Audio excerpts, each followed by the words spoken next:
ਅੱਜ ਦੇ ਧਰਨੇ ਦੀ ਇੱਕੋ ਹੀ ਮੰਗ ਹੈ ਕਿ ਕਿਸਾਨ ਅੰਦੋਲਨ ਦੇ ਵਿੱਚ ਸ਼ਹੀਦ ਹੋਏ ਪਰਮਾ ਸਿੰਘ ਪਿੰਡ ਰਾਮਨਗਰ ਭੱਠਲ ਦੇ ਕਿਸਾਨ ਦੇ ਪਰਿਵਾਰ ਦੇ ਬਣਦੇ ਹੱਕ ਦਿੱਤੇ ਜਾਣ। ਉਹਨਾਂ ਨੂੰ ਸਰਕਾਰ ਵੱਲੋਂ ਐਲਾਨੀ ਜਿਹੜੀ ਰਾਸ਼ੀ ਹੈ 5 ਲੱਖ ਰੁਪਈਆ ਉਹ ਅਜੇ ਤੱਕ ਨਹੀਂ ਭੇਜੀ ਗਈ। ਸੋ ਇਸ ਕਰਕੇ ਧਰਨਾ ਰੈਗੂਲਰ ਧਰਨਾ ਲਗਾਤਾਰ ਜਾਰੀ ਰਹੂਗਾ। ਇਹ ਉਹਨਾਂ ਸਮਾਂ ਜਾਰੀ ਰਹੂਗਾ ਜਿੰਨਾ ਚਿਰ ਪਰਮਾ ਸਿੰਘ ਦੇ ਪਰਿਵਾਰ ਨੂੰ ਇਨਸਾਫ ਨਹੀਂ ਦੇਣਗੇ। ਸੋਨੂੰ ਕਿਵੇਂ ਪਤਾ ਲੱਗਿਆ ਵੀ ਤੁਹਾਡੇ ਜਿਹੜੇ ਪਿਤਾ ਦੀ ਮੌਤ ਹੋ ਗਈ? ਉਹ ਮੇਰੇ ਦੋਸਤ ਦੇ ਦੱਸਣ ਤੇ ਪਤਾ ਲੱਗਿਆ ਕਿ ਉਹਨਾਂ ਦੀ ਡੈਥ ਹੋ ਚੁੱਕੀ ਹੈ ਜੀ। ਉਹ ਆਪਾਂ ਨੂੰ ਰੇਲਵੇ ਚੌਂਕੀ ਦੇ ਵਿਭਾਗ ਤੋਂ ਪਤਾ ਲੱਗਿਆ ਜੀ। ਕਾਰਨ ਕੀ ਆ? ਘਾਟਾਂ ਕਿਹਦੀਆਂ ਨੇ? ਸਰਕਾਰਾਂ ਵੱਲੋਂ ਆ ਜਾਂ ਪ੍ਰਸ਼ਾਸਨ ਹੀ ਨਹੀਂ ਆਪਦੇ ਕੋਲੋਂ ਗਾਹਾਂ ਭੇਜ ਰਿਹਾ? ਕਿ ਸਰਕਾਰਾਂ ਨੇ ਤਾਂ ਜਦੋਂ 5 ਲੱਖ ਦਾ ਮੁਆਵਜ਼ਾ ਜਾਂ ਬਾਕੀ ਸ਼ਰਤਾਂ ਕਹੀਆਂ ਉਹ ਤਾਂ ਮੰਨਣ ਨੂੰ ਤਿਆਰ ਹੀ ਹੋਣੇ।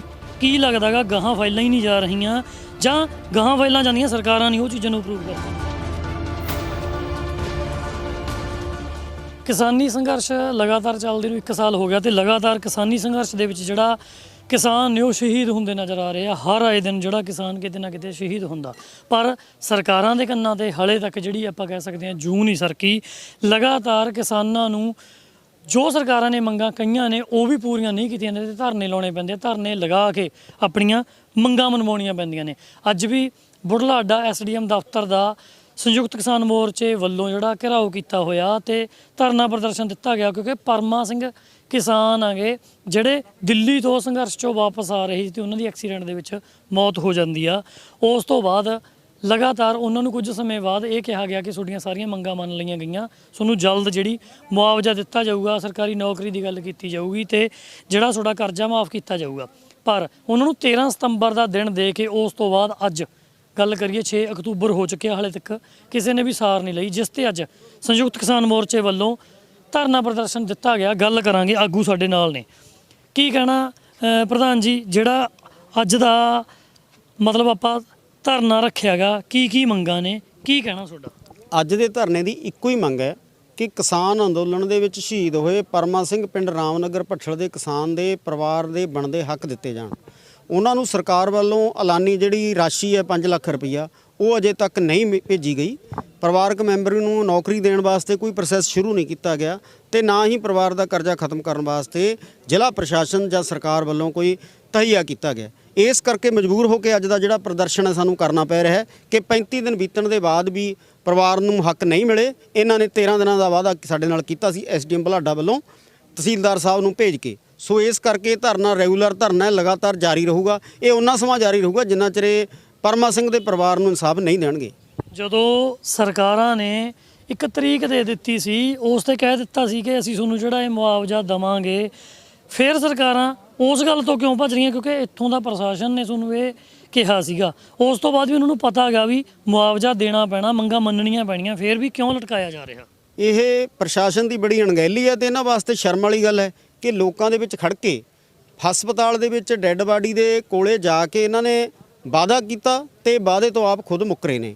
ਇਹਨਾਂ ਨੇ ਕੋਈ ਡਿਊਟੀ ਨਹੀਂ ਨਿਭਾਈ ਤੇ ਨਾ ਹੀ ਕੋਈ ਸਰਕਾਰ ਆਪਣਾ ਜਿਹੜਾ ਫਾਈਲ ਹੈ ਇਹਨਾਂ ਦੇ ਮਾਮਲੇ ਦੀ ਉਸ ਨੂੰ ਮੁਕੰਮਲ ਕਰਨ ਵਾਸਤੇ ਇਹਨਾਂ ਨੇ ਕੋਈ ਨਿੱਜੀ ਇੰਟਰਸਟ ਲਿਆ। ਸੋ ਇਸ ਕਰਕੇ ਇਹਨਾਂ ਦੀ ਅਣਗਹਿਲੀ ਵਾਸਤੇ ਇਹਨਾਂ ਦੇ ਖਿਲਾਫ ਅੱਜ ਇਹ ਅਸੀਂ ਮੋਰਚਾ ਸ਼ੁਰੂ ਕੀਤਾ ਤੇ ਪੰਜਾਬ ਦੀ ਜਿਹੜੀ ਚੰਨੀ ਸਰਕਾਰ ਦਾਅਵਾ ਕਰਦੀ ਨਹੀਂ ਥੱਕਦੀ ਕਿ ਅਸੀਂ ਆਮ ਆਦਮੀ ਦੀ ਸੁਣਾਂਗੇ ਤੇ ਅੱਜ ਸੈਂਕੜੇ ਕਿਸਾਨ ਮਜ਼ਦੂਰ ਨੇ ਜਿਹੜੇ ਉਹ ਉਹਨਾਂ ਦੇ ਦਰਾਂ ਦੇ ਉੱਤੇ ਆਏ ਬੈਠੇ ਨੇ, ਉਹ ਇਹਨਾਂ ਦੀ ਮੰਗ ਨਹੀਂ ਲੱਗਦਾ ਧਿਆਨ ਦੇਣਗੇ ਜਾਂ ਨਾ ਦੇਣਗੇ, ਆਉਣ ਵਾਲਾ ਸਮਾਂ ਦੱਸੂਗਾ। ਪਰ ਇਹ ਸੰਘਰਸ਼ ਉਹਨਾਂ ਚਿਰ ਸਮਾਪਤ ਨਹੀਂ ਹੋਣਾ ਜਿੰਨਾ ਚਿਰ ਇਹ ਮੁਆਵਜ਼ੇ ਦਾ ਬਣਦਾ ਹੱਕ ਹੈ ਪਰਿਵਾਰ ਨੂੰ ਨਹੀਂ ਦੇਣਗੇ।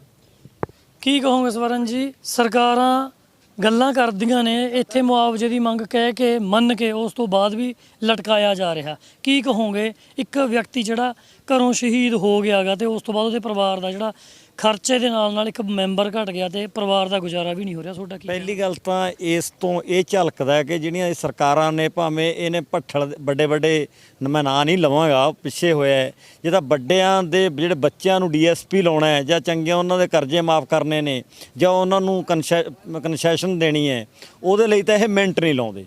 ਔਰ ਜਦੋਂ ਆਮ ਲੋਕ ਜਿਹੜੇ ਲੋਕ ਲੜ ਰਹੇ ਹੈ, ਜਿਹੜੇ ਆਪਣੇ ਹੱਡਾਂ ਨੂੰ ਗਾਲ ਰਹੇ ਹੈ ਔਰ ਇੰਨੀ ਕਿਰਤ ਕਮਾਈ ਕਰ ਰਹੇ ਹੈ, ਜਦੋਂ ਜਿਹੜਾ ਨਗੂਣੀ ਜੀ ਰਾਸ਼ੀ ਸ਼ਾਇਦ 5 ਲੱਖ ਰੁਪਈਆ ਉਹਨਾਂ ਨੇ ਦੇਣਾ ਹੈ ਔਰ ਨੌਕਰੀ ਵੀ ਪੱਕੀ ਰੈਗੂਲਰ ਨਹੀਂ ਦੇ ਰਹੇ, ਉਹ ਵੀ ਇਹ ਜਿਹੜੇ ਬੇਈਮਾਨ ਨੇ ਉਹ ਵੀ ਕੰਟਰੈਕਟ ਬੇਸਿਸ ਦੇਣਗੇ ਔਰ ਕਰਜ਼ਾ ਵੀ ਕੋਈ 5-7 ਲੱਖ 10 ਲੱਖ ਦਾ ਵੀ ਨਹੀਂ ਹੋਣਾ, ਉਹ ਵੀ ਘੱਟ ਹੋਏਗਾ। ਔਰ ਉਹਦੇ ਲਈ ਮਤਲਬ ਜੋ ਸਰਕਾਰ ਮੈਂ ਸਮਝਾਂਗਾ ਕਿ ਨੰਗੀ ਹੋ ਰਹੀ ਹੈ, ਹਮਾਮ ਦੇ ਵਿੱਚ ਨੰਗੀ ਹੋ ਰਹੀ ਹੈ ਔਰ ਲੋਕਾਂ ਨੂੰ ਇਹ ਗੱਲ ਸਮਝ ਪੈ ਰਹੀ ਹੈ ਕਿ ਇਹ ਜਿਹੜੇ ਹੈਗੇ ਆ ਇੱਕੋ ਹੀ ਥੈਲੀ ਦੇ ਚੱਟੇ ਬੱਟੇ ਆ। ਇਹ ਲੋਕਾਂ ਦੀਆਂ ਗੱਲਾਂ ਕਰਨ ਦੇ ਲਈ, ਲੋਕਾਂ ਦੇ ਮਸਲਿਆਂ ਨੂੰ ਹੱਲ ਕਰਨ ਦੇ ਲਈ ਉਹਦੇ ਤੇ ਕੰਨ ਨਹੀਂ ਧਰਦੇ। ਇਸੇ ਕਰਕੇ ਜਿਹੜਾ, ਕਿਉਂਕਿ ਜੇ ਉੱਤੇ ਸਰਕਾਰ ਸਹੀ ਹੋਵੇ ਤਾਂ ਐਸਡੀਐਮ ਸਹੀ ਹੋਵੇ, ਆ ਤਹਿਸੀਲਦਾਰ ਜਾਂ ਡੀਸੀ ਹੋਵੇ, ਜਾਂ ਤਾਂ ਇਹ ਸਰਕਾਰ, ਚੰਨੀ ਸਰਕਾਰ ਇਹ ਕਹੇ ਕਿ ਅਸੀਂ ਸਹੀ ਆ ਜਾਂ ਸਾਡੇ ਅਫਸਰ ਗਲਤ ਨੇ, ਜਾਂ ਇਹ ਕਹਿਣ ਵੀ ਅਸੀਂ ਦੋਨੇ ਗਲਤ ਹੈ। ਕਿਉਂਕਿ ਜੇ ਨਲਾਇਕੀ ਤਹਿਸੀਲਦਾਰ ਜਾਂ ਇੱਥੋਂ ਦੇ ਐਡਮਿਨਿਸਟ੍ਰੇਸ਼ਨ ਦੀ ਹੈ ਤਾਂ ਉਹਨਾਂ ਦੇ ਖਿਲਾਫ ਕਾਰਵਾਈ ਹੋਵੇ, ਔਰ ਫੌਰੀ ਤੌਰ ਦੇ ਉੱਤੇ ਸਾਰੇ ਪੈਸੇ ਜਿਹੜੇ ਹੈਗੇ ਆ ਇਹ ਪਰਿਵਾਰ ਨੂੰ ਮੁਆਵਜ਼ਾ ਦੇਣਾ ਚਾਹੀਦਾ ਹੈ, ਨੌਕਰੀ ਦੇਣੀ ਚਾਹੀਦੀ ਹੈ, ਕਰਜ਼ੇ ਤੇ ਲਕੀਰ ਮਾਰਨੀ ਚਾਹੀਦੀ ਹੈ, ਔਰ ਸਬਰ ਦਾ ਇਮਤਿਹਾਨ ਜਿਹੜਾ ਹੈਗਾ ਉਹ ਕਿਸਾਨਾਂ ਦਾ ਨਹੀਂ ਲੈਣਾ ਚਾਹੀਦਾ। ਨਹੀਂ ਇਹ ਸਰਕਾਰ ਨੂੰ ਮਹਿੰਗਾ ਪਏਗਾ, ਪ੍ਰਸ਼ਾਸਨ ਨੂੰ ਮਹਿੰਗਾ ਪਏਗਾ। ਅੱਜ ਸਤਪਾਲ ਜਿਹੜਾ ਇਹ ਸੰਘਰਸ਼ ਤੁਸੀਂ ਕਰ ਰਹੇ ਹੋ, ਇਸ ਤੋਂ ਪਹਿਲਾਂ ਤੁਸੀਂ ਕੋਈ ਨੋਟਿਸ ਵੀ ਦਿੱਤਾ ਹੋਊਗਾ, ਤਾਂ ਨੋਟਿਸ ਵਗੈਰਾ ਦੇ ਤੁਹਾਡੇ ਨਾਲ ਕੋਈ ਗੱਲਬਾਤ ਜਾਂ ਰਾਬਤਾ ਕਾਇਮ ਕਰਨ ਦੀ ਕੋਸ਼ਿਸ਼ ਨਹੀਂ ਕੀਤੀ ਗਈ? ਅਸੀਂ ਜੀ ਤਹਿਸੀਲਦਾਰ ਦੇ ਕਹਿਣ ਤੇ, ਜਿਵੇਂ ਸਾਨੂੰ ਉਹਨੇ 13 ਦਸੰਬਰ ਦੀ ਜੋ ਡੇਟ ਤੈਅ ਕਰੀ ਸੀ, 13 ਸਤੰਬਰ ਨੂੰ ਅਸੀਂ ਮਿਲ ਕੇ ਗਏ ਹਾਂ, ਐਸਡੀਐਮ ਦਫ਼ਤਰ ਆ ਕੇ ਗਏ ਹਾਂ। ਐਸਡੀਐਮ ਸਾਨੂੰ ਕਹਿੰਦਾ ਵੀ ਕਿਹੜਾ ਫਾਈਲ ਵਾਪਸ ਆ ਗਈ ਸੀ, ਅਸੀਂ ਦੁਬਾਰਾ ਡੀਸੀ ਦੇ ਭੇਜਤੀ। ਸੋ ਅਸੀਂ ਉਸਨੂੰ ਕਿਹਾ ਸੀ ਵੀ ਜਲਦ ਤੋਂ ਜਲਦ ਇਹ ਸਾਡਾ ਜੋ ਮਸਲੇ ਦਾ ਹੱਲ ਕਰੋ ਤੇ ਪਰਿਵਾਰ ਨੂੰ ਮੁਆਵਜ਼ਾ ਦਿਓ। ਅੱਜ 13 ਡੇਟ ਦਿੱਤੀ, ਸਾਨੂੰ 13 ਅੱਜ ਆ ਚੁੱਕੀ ਹੈ, ਪਰ ਉਸ ਦੇ ਬਾਵਜੂਦ ਇਹਨਾਂ ਦੇ ਫੇਰ ਕੰਨ ਤੇ ਜੂ ਨਹੀਂ ਸਰਕੀ। ਅਸੀਂ ਫੇਰ ਮਾਨਸਾ ਜਾ ਕੇ ਗੱਲਬਾਤ ਕੀਤੀ, ਪਰਸੋਂ 3 ਤਰੀਕ ਨੂੰ ਏਡੀਸੀ ਨਾਲ ਗੱਲ ਕੀਤੀ, ਪਰ ਉਹਨਾਂ ਦੇ ਕਹਿਣ ਦੇ ਕਹਿੰਦੇ ਸਾਡੇ ਹੱਥ ਖਾਲੀ ਨੇ, ਫਾਈਲ ਇੱਥੇ ਰੁਕੀ ਪਈ ਹੈ ਅਜੇ ਮਾਨਸਾ ਦੇ ਵਿੱਚ ਹੀ, ਹਜੇ ਤੱਕ ਉਹਨਾਂ ਨੇ ਫਾਈਲ ਚੰਡੀਗੜ੍ਹ ਵੀ ਨਹੀਂ ਪਹੁੰਚਵਾਈ।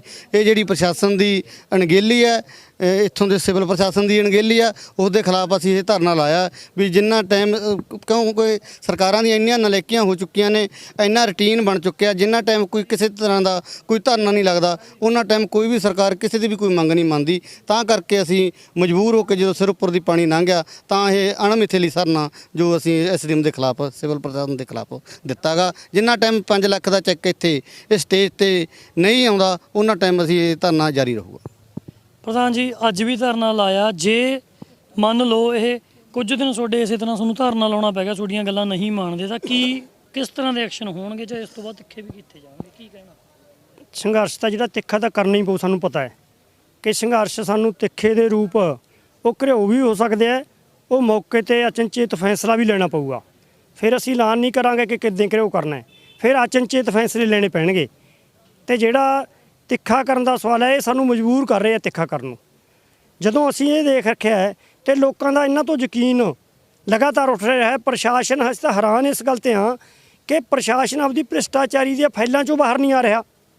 ਉਹਨੂੰ ਫਾਈਲਾਂ, ਠੇਕੇਦਾਰ ਬੈਠਾ ਹੁੰਦਾ, ਨਾਲ ਦੀ ਨਾਲ ਫਾਈਲਾਂ ਹੱਥੋਂ ਨੂੰ 10 ਨਿਕਲ ਜਾਂਦੀਆਂ ਨੇ, ਤੇ ਲੋਕਾਂ ਦੇ ਕੰਮ ਨੇ ਜਿਹੜੇ ਉਹ ਰੂਟੀਨ ਦੇ ਵਿੱਚ। ਅੱਜ ਐਸਡੀਐਮ ਸਾਹਿਬ ਨਹੀਂ ਹੈਗੇ, ਅੱਜ ਡੀਸੀ ਸਾਹਿਬ ਨਹੀਂ ਹੈਗੇ, ਤੇ ਰੋਜ਼ਾਨਾ ਇਹ ਹਾਲ ਹੁੰਦਾ। ਤੇ ਪਰਸੋਂ ਅਸੀਂ ਜਿਹੜਾ ਦੇਸ਼ ਪੱਧਰ ਤੇ ਡੀਸੀ ਦਫ਼ਤਰਾਂ ਦੇ ਧਰਨੇ ਦੇ ਕੇ ਉੱਥੇ ਅਸੀਂ ਮੰਗ ਪੱਤਰ ਦੇਣੇ ਸੀ, ਤਾਂ ਮਾਨਸਾ ਦੇ ਡੀਸੀ ਸਾਹਿਬ ਤਾਂ ਇੱਥੇ ਤੱਕ ਨਲਾਇਕੀ ਹੈ ਕਿ ਉਹਨਾਂ ਨੇ ਲੋੜ ਹੀ ਨਹੀਂ ਸਮਝੀ ਐਡੇ ਵੱਡੇ ਇਕੱਠਾਂ ਦੀ, ਐਡੇ ਵੱਡੇ ਘਟਨਾਕ੍ਰਮ ਤੋਂ ਬਾਅਦ ਸਾਡਾ ਮੰਗ ਪੱਤਰ ਲੈਣ ਦੀ, ਤੇ ਤਹਿਸੀਲਦਾਰ ਸਾਹਿਬ ਨੂੰ ਖੜਾ ਕੇ ਤੇ ਆਪ ਉਹ ਆਪਦੇ ਹੋਈ ਭ੍ਰਿਸ਼ਟਾਚਾਰੀ ਵਾਲੇ, ਅਸੀਂ ਤਾਂ ਭ੍ਰਿਸ਼ਟਾਚਾਰੀ ਕਹਾਂਗੇ ਕਿ ਉਹੀ ਆਪਦੇ ਰੂਟੀਨ ਵਰਕ ਕਰਦੇ ਫਿਰਦੇ ਆ, ਤੇ ਲੋਕਾਂ ਦੇ ਮਸਲੇ ਇੱਕ ਪਾਸੇ ਹੁੰਦੇ ਆ, ਭ੍ਰਿਸ਼ਟਾਚਾਰੀ ਵਾਲੇ ਮੁੱਦੇ ਉਹ ਨਾਲ ਦੀ ਨਾਲ ਫਾਈਲਾਂ ਨਿਕਲਦੀਆਂ ਨੇ, ਉਹ ਰੋਜ਼ ਦੀਆਂ ਰੋਜ਼ ਫਾਈਲਾਂ ਨਿਕਲਦੀਆਂ ਨੇ। ਇਹੀ ਹਾਲ ਐਸਡੀਐਮ ਦਾ, ਇਹੀ ਹਾਲ ਤਹਿਸੀਲਦਾਰ ਦਾ, ਇਹੀ ਹਾਲ ਡੀਸੀ ਦਾ। ਇਸ ਕਰਕੇ ਇਹਨਾਂ ਦੀ ਨਲਾਇਕੀ ਹੈ, ਅਸੀਂ ਤਾਂ ਨਲਾਇਕੀ ਦੇ ਖਿਲਾਫ ਧਰਨੇ ਦੇ ਰਹੇ ਹਾਂ। ਕਾਰਨ ਕੀ ਆ, ਘਾਟਾਂ ਕਿਹਦੀਆਂ ਨੇ? ਸਰਕਾਰਾਂ ਵੱਲੋਂ ਆ ਜਾਂ ਪ੍ਰਸ਼ਾਸਨ ਹੀ ਨਹੀਂ ਆਪਦੇ ਕੋਲੋਂ ਗਾਹਾਂ ਭੇਜ ਰਿਹਾ? ਕਿ ਸਰਕਾਰਾਂ ਨੇ ਤਾਂ ਜਦੋਂ 5 ਲੱਖ ਦਾ ਮੁਆਵਜ਼ਾ ਜਾਂ ਬਾਕੀ ਸ਼ਰਤਾਂ ਕਹੀਆਂ, ਉਹ ਤਾਂ ਮੰਨਣ ਨੂੰ ਤਿਆਰ ਹੀ ਹੋਣੇ। ਕੀ ਲੱਗਦਾ ਗਾ, ਗਾਹਾਂ ਫਾਈਲਾਂ ਹੀ ਨਹੀਂ ਜਾ ਰਹੀਆਂ, ਜਾਂ ਗਾਹਾਂ ਫਾਈਲਾਂ ਜਾਂਦੀਆਂ, ਸਰਕਾਰਾਂ ਨਹੀਂ ਉਹ ਚੀਜ਼ਾਂ ਨੂੰ ਅਪਰੂਵ ਕਰਦੀਆਂ? ਹਾਂ, ਸਰਕਾਰਾਂ ਤੇ ਪ੍ਰਸ਼ਾਸਨ ਹੈ ਜਿਹੜਾ, ਉਹ ਦੋਨਾਂ ਦਾ ਜੇ ਦੇਖੀਏ ਮੇਲ, ਕਿਉਂਕਿ ਜਿਹੜੀ ਸਰਕਾਰ ਹੈ ਉਹਨੇ ਕਦੇ ਪ੍ਰਸ਼ਾਸਨ ਨੂੰ ਮੋੜ ਕੇ ਪੁੱਛਿਆ ਨਹੀਂ ਕਿ ਤੁਸੀਂ ਕੰਮ ਕਿਹੋ ਜਿਹਾ ਕਰਦੇ ਹੋ, ਤੁਹਾਡਾ ਵਰਕ ਕਲਚਰ ਉਹ ਕਿਹੋ ਜਿਹਾ ਹੈ। ਜੇ ਵਰਕ ਕਲਚਰ ਪਹਿਲਾਂ ਤੋਂ ਮਾੜਾ ਹੈ ਤੇ ਇਹ ਵੀ ਨਾਅਰੇ ਦਿੰਦੇ ਨੇ, ਪਹਿਲਾਂ ਅਮਰਿੰਦਰ ਸਾਹਿਬ ਨਾਅਰੇ ਦਿੰਦੇ ਰਹੇ, ਹੁਣ ਚੰਨੀ ਸਾਹਿਬ ਨਾਅਰੇ ਦਿੰਦੇ ਨੇ। ਇਹਨਾਂ ਨੂੰ ਲੱਗਦਾ ਕਿ ਕਿਸਾਨਾਂ ਦੇ ਇਹੋ ਜਿਹੇ ਨਾਅਰੇ ਦੇ ਕੇ ਵੋਟਾਂ ਲਈਆਂ ਜਾਣ, ਪਰ ਉਹਨਾਂ ਦਾ ਵੀ ਕੋਈ ਇਹੋ ਜਿਹਾ ਮਕਸਦ ਹੋਵੇ ਕਿ ਉਹ ਸਵੱਛ ਪ੍ਰਸ਼ਾਸਨ ਦੇਣ ਲੋਕਾਂ ਨੂੰ, ਇਹ ਉਹਨਾਂ ਦਾ ਕੋਈ ਮਕਸਦ ਨਹੀਂ ਹੈਗਾ। ਇਸ ਕਰਕੇ ਲੜਾਈ ਦਾ ਹੀ ਮੁੱਦਾ ਇਹ ਸਾਡੇ ਵਾਸਤੇ। ਕੀ ਨਾਮ ਆ ਤੁਹਾਡਾ? ਨਾਮ ਗੁਰਵਿੰਦਰ ਸਿੰਘ ਹੈ ਜੀ। ਕਿੰਨੀ ਉਮਰ ਆ ਤੁਹਾਡੀ? ਮੇਰੀ 25 ਸਾਲ ਉਮਰ ਹੈ ਜੀ। ਪਰਿਵਾਰ ਦੇ ਵਿੱਚ ਜਦ ਤੁਹਾਡੇ ਪਿਤਾ ਦੀ ਹੁਣ ਮਤਲਬ ਮੌਤ ਹੁੰਦੀ ਆ, ਤਾਂ ਹੋਰ ਕੌਣ ਕਮਾਉਣ ਵਾਲਾ ਗਾ ਉਸ? ਕੋਈ ਨਹੀਂ ਗਾ, ਬਸ ਸਾਰੀ ਜ਼ਿੰਮੇਵਾਰੀ ਮੇਰੀ ਤੇ ਆ ਚੁੱਕੀ ਹੈ ਜੀ। ਤੇ ਤੁਸੀਂ ਵੈਸੇ ਕਰਦੇ ਕੀ ਸੀ? ਇਸ ਤੋਂ ਪਹਿਲਾਂ ਨੌਕਰੀ ਕਰਦੀ ਜਾਂ ਪੜ੍ਹ ਰਹੇ ਸੀ? ਨਹੀਂ, ਇਸ ਤੋਂ ਪਹਿਲਾਂ ਹੀ ਮੈਂ ਇੱਕ ਉਹ ਪ੍ਰਾਈਵੇਟ ਕੰਪਨੀ ਜੋਬ ਕਰਦਾ ਸੀਗਾ, ਫਾਈਨੈਂਸ ਦੀ ਕੰਪਨੀ ਸੀ ਪ੍ਰਾਈਵੇਟ ਲਿਮਟਿਡ ਜੀ। ਤੇ ਸੋਨੂੰ ਕਿਵੇਂ ਪਤਾ ਲੱਗਿਆ ਵੀ ਤੁਹਾਡੇ ਜਿਹੜੇ ਪਿਤਾ ਦੀ ਮੌਤ ਹੋ ਗਈ ਹੈ? ਉਹ ਮੇਰੇ ਦੋਸਤ ਦੇ ਦੱਸਣ ਤੇ ਪਤਾ ਲੱਗਿਆ ਕਿ ਉਹਨਾਂ ਦੀ ਡੈਥ ਹੋ ਚੁੱਕੀ ਹੈ ਜੀ। ਉਹ ਆਪਾਂ ਨੂੰ ਰੇਲਵੇ ਚੌਂਕੀ ਦੇ ਵਿਭਾਗ ਤੋਂ ਪਤਾ ਲੱਗਿਆ ਜੀ। ਸਰਕਾਰਾਂ ਨੇ ਜਦੋਂ ਡੈਥ ਹੋਈ ਆ, ਮਤਲਬ ਉਸ ਸਮੇਂ ਤੁਹਾਡੇ ਨਾਲ ਕੋਈ ਇਹ ਮੁਆਵਜ਼ੇ ਦੀ ਜਾਂ ਕੋਈ ਹੋਰ ਮੰਗ ਦੀ ਗੱਲ ਹੋਈ ਸੀਗੀ? ਉਹਨਾਂ ਨੇ ਕਿਹਾ ਕੁਝ ਵੀ? ਹਾਂਜੀ, ਉਸ ਦਿਨ ਜਿਸ ਦਿਨ ਧਰਨਾ ਲਾਇਆ ਜੀ ਸਿਵਲ ਹਸਪਤਾਲ ਬੁਢਲਾਡੇ, ਉਸ ਦਿਨ ਜੀ ਆਪਣੇ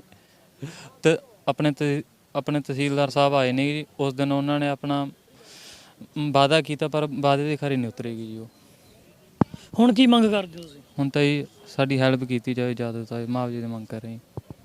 ਬਿਲਕੁਲ, ਸੰਘਰਸ਼ ਲਗਾਤਾਰ ਕਿਸਾਨਾਂ ਨੂੰ ਜਿਹੜਾ ਲੜਨਾ ਪੈ ਰਿਹਾ, ਇਹਨਾਂ ਦੀ ਮਜਬੂਰੀ ਬਣ ਚੁੱਕੀ ਆ, ਕਿਉਂਕਿ ਲਗਾਤਾਰ ਕਿਸਾਨ ਪਹਿਲਾਂ ਅੰਨ ਉਗਾ ਕੇ ਪੂਰੇ ਦੇਸ਼ ਦਾ ਢਿੱਡ ਭਰਦਾ, ਉਸ ਤੋਂ ਬਾਅਦ ਜਦ ਸਰਕਾਰਾਂ ਵੱਲੋਂ ਇਹੋ ਜਿਹੇ ਐਕਸ਼ਨ ਲਏ ਜਾਂਦੇ ਆ ਜਿਹੜੇ ਕਿਸਾਨਾਂ ਨੂੰ ਪਸੰਦ ਹੀ ਨਹੀਂ, ਉਹਨਾਂ ਦੇ ਵਿਰੋਧ ਦੇ ਵਿੱਚ ਧਰਨਿਆਂ ਤੇ ਬੈਠਣਾ ਪੈਂਦਾ, ਫਿਰ ਆਪਣੀਆਂ ਜਾਨਾਂ ਗਵਾਉਣੀਆਂ ਪੈਂਦੀਆਂ।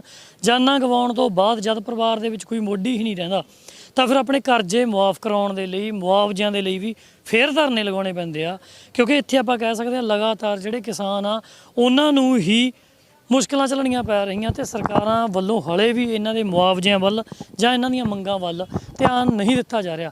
ਕਿਤੇ ਸਰਕਾਰਾਂ ਦਾ ਵੀ ਇਹ ਫਰਜ਼ ਬਣਦਾ ਕਿ ਇੱਧਰ ਧਿਆਨ ਦਿੱਤਾ ਜਾਵੇ, ਜਿਹੜਾ ਕਿਸਾਨ ਪੂਰੇ ਦੇਸ਼ ਦਾ ਪੇਟ ਭਰ ਰਿਹਾ ਉਧਰ ਧਿਆਨ ਕੀਤਾ ਜਾਵੇ, ਕਿਉਂਕਿ ਸਰਕਾਰਾਂ ਵੀ ਤਾਂ ਹੀ ਆ ਜੇਕਰ ਥੱਲੇ ਕਿਸਾਨ ਜਾਂ ਇਨਸਾਨ ਆ। ਜੇ ਦੁਨੀਆ 'ਚ ਇਨਸਾਨ ਤੇ ਕਿਸਾਨ ਹੀ ਨਹੀਂ ਰਹਿਣਗੇ, ਫਿਰ ਸਰਕਾਰਾਂ ਵੀ ਕਾਸ ਤੇ ਆਪਣੀ ਸੱਤਾ ਕਾਇਮ ਰੱਖਣਗੀਆਂ, ਕਾਸ ਤੇ ਉਹ ਆਪਣੀਆਂ ਸਰਕਾਰਾਂ ਚਲਾ ਸਕਣਗੀਆਂ। ਸਰਕਾਰਾਂ ਦਾ ਫਰਜ਼ ਬਣਦਾ ਇੱਧਰ ਧਿਆਨ ਦੇਣਾ। ਮਨੀਸ਼ ਸ਼ਰਮਾ, ਪੰਜਾਬੀ ਲੋਕ ਚੈਨਲ, ਮਾਨਸਾ।